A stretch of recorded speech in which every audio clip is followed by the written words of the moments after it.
Meus queridos, mais uma vez estou aqui, iniciando mais um texto para tentar compreender o que diz o texto, para nós podermos sermos mais coerentes com as Escrituras.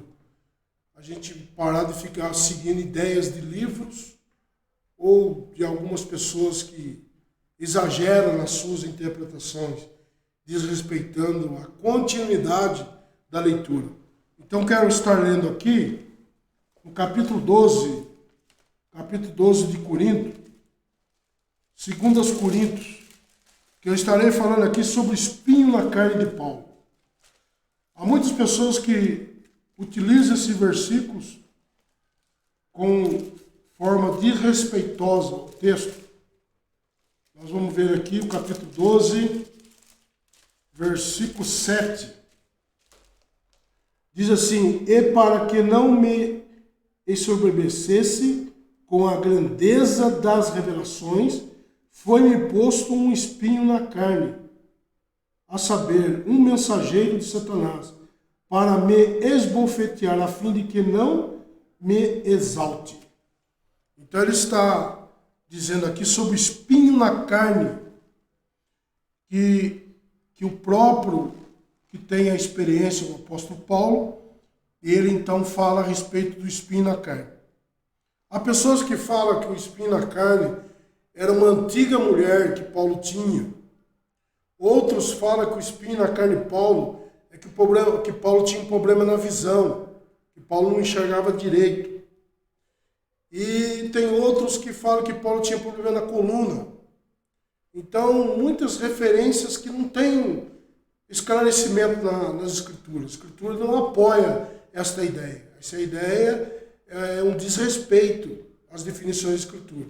Quando Paulo fala a respeito do espinho na carne, ele se encarrega de explicar, de esclarecer.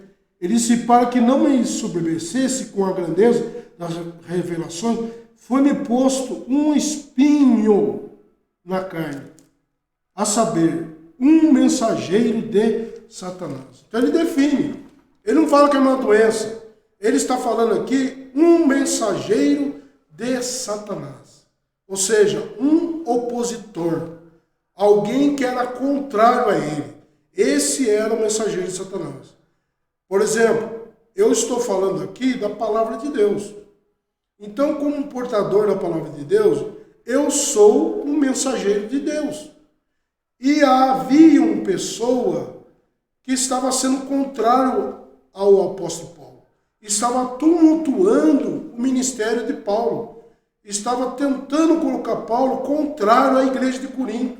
Ele estava tentando fazer o máximo para desmerecer o ministério do apóstolo Paulo. No entanto, que o apóstolo Paulo escreve a segunda epístola de Corinto para defender o seu apostolado. Porque havia um personagem que não é mencionado o seu nome. Que ele fala no capítulo 10, verso 10, que esse tal disse que Paulo por carta valia a pena ouvir o apóstolo Paulo por carta. Mas a presença do apóstolo Paulo era fraca. Então, eu quero aqui até ler o versículo para expressar melhor. 10 e 10, ele vai dizer que as cartas com efeito, dizem, são graves e fortes, mas a presença pessoal dele é fraca e a palavra desprezível. Quer dizer, a presença dele, ele falando pessoalmente, ele estava dizendo que é desprezível. Então nós vemos que essa pessoa era o contrário ao apóstolo Paulo. E no capítulo 11 de 2 Coríntios, Paulo vai falar a respeito desse personagem. Esse personagem era um judeu. E ele, como um judeu, ele achava que ele tinha direito de se opor ao apóstolo Paulo. Mas o apóstolo Paulo, ele na verdade, utiliza também a questão da descendência para mostrar para ele. Ele falou: se você é judeu, eu também sou. Eu sou da tribo de Benjamim. Então, se for analisar por questão de descendência, nós somos iguais. E o apóstolo Paulo, então, começou a defender o seu apostolado diante desse homem. Então esse homem era o espinho na carne de Paulo, era um opositor. Eu posso confirmar que sempre se referiu pessoas no texto e também a regra geral das escrituras. A gente não pode pensar apenas no texto. Muitas vezes é auxiliado por regra geral. O texto está falando que é um espinho na carne de Paulo, é um mensageiro de Satanás, é um opositor. No capítulo 33 e 55 de Número, vai dizer o seguinte: como espinho em vossos olhos, assim serão os cananeus. Olha só, lá o apóstolo Paulo está falando um opositor, e aqui também está falando de opositores, que são os cananeus, como espinho em vossos olhos. Quer dizer, incomodaria, traria algo desconfortável para eles, os cananeus, para Israel. E agora também, nós vamos ver em Ezequiel, no capítulo 2, no versículo 6, no livro de Ezequiel, vai dizer também: tu, ó filho do homem, capítulo 2, verso 6, tu, ó filho do homem, não temas, nem tenha as suas palavras, ainda que haja sarças e espinho, para contigo tu habites com o escorpião, não temas as suas palavras. Então ele está dizendo aqui que essas pessoas aqui, eles, que era Israel, nação de Israel, que as palavras deles, pela rebeldia deles, iria ferir o sentimento do profeta como espinho. Então nós estamos percebendo que o texto não contraria com a regra geral. Então o espinho na carne de Paulo deixa bem claro que é um opositor, confirmado aqui com esses versículos que eu mencionei. Em todos esses casos, o objeto que diz aqui, pontiagudo, uma estaca, ponto de anzol ou um espinho, são palavras usadas para denotar algo que frustra, que causa aflições. A expressão espinho na carne é usada no Antigo Testamento e no Novo Testamento apenas como figura. Não é empregada nenhuma vez na Bíblia como enfermidade. Como foi dito aqui no Número 33, versículo 55, a expressa nos olhos, expressa o espinho nos olhos, ilustrava os habitantes de Canaã.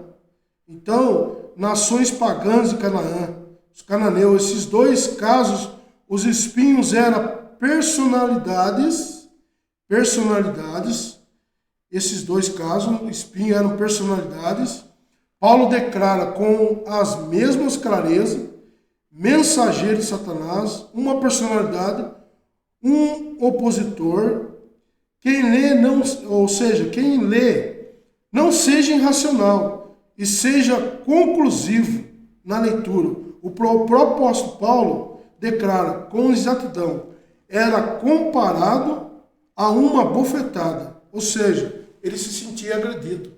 Era algo que feria ele, que trazia consequência para ele, trouxe tumulto dos judeus. Esse personagem fez com que os judeus tumultuassem contra o apóstolo Paulo. Então o apóstolo Paulo sofreu muito em relação a isso. E há alguns que dizem que Paulo tinha problema na vista. Se Paulo tivesse problema na vista, o resultado do encontro de Paulo com Jesus tinha sido ineficaz. Na verdade, não houve uma ação sobrenatural se assim fosse. Porque a Bíblia diz que Paulo foi recuperado da sua visão. Que a cegueira do apóstolo Paulo, quando encontrou com Jesus em Damasco, foi restaurado pela imposição de Ananias sobre ele. E foi saído, ou seja, caiu a cegueira dele como escama. Então, ele foi restaurado, não ficou com nenhuma sequela. E quando diz aqui, no capítulo 6, que eu já estou terminando aqui, que diz aqui em Gálatas capítulo 6, verso 11, ele vai dizer a seguinte frase, verso 11, que alguns usam: Vede com que letras grandes vos escrevi de meu próprio punho. Então a gente percebe aqui que as pessoas usam essa expressão com grande letra, vou escrever, como se Paulo tivesse dificuldade em escrever, que Paulo tinha dificuldade em enxergar. E na verdade, grande letra, porque a gente encontra várias expressões, quando diz assim, em próprio Coríntios, falando a respeito da letra, referindo à lei, que a letra mata, o espírito vivifica, ele também vai falar da letra, que significa a exigência da lei, escrito nas pedras. A exigência da lei condenava o indivíduo, e o indivíduo era levado à morte pelas transgressões cometidas.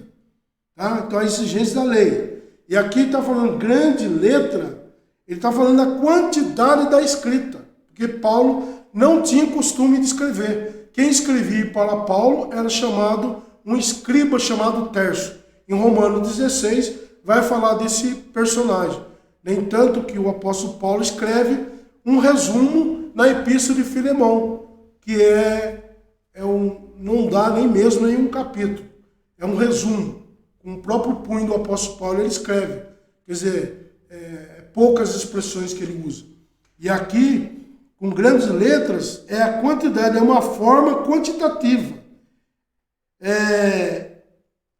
Que não era costume de escrever. Então, a quantidade da escrita teve 6 capítulos, que foi extenso a quantidade da escrita, que ele não tinha costume, não era comum ele escrever. Então, essa é a minha colaboração. Se você tem algum questionamento, há possibilidade de fazê-lo, mas é preciso que nós sejamos mais aplicados na leitura. Não ficar questionando, porque às vezes são questionamentos fundamentados na ignorância, porque não faz uma leitura contínua para que a gente possa ter o entendimento dado pelo próprio texto, que vai contribuir para que a gente compreenda. Amém?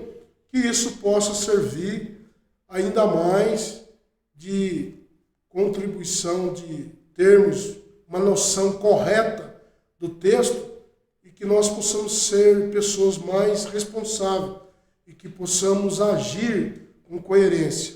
Amém? Que Deus abençoe, que você possa se despertar para a leitura da Bíblia, porque a Bíblia, se é que eu posso comparar, é um livro do primeiro mundo, porque é coisa espetacular as Escrituras. Amém.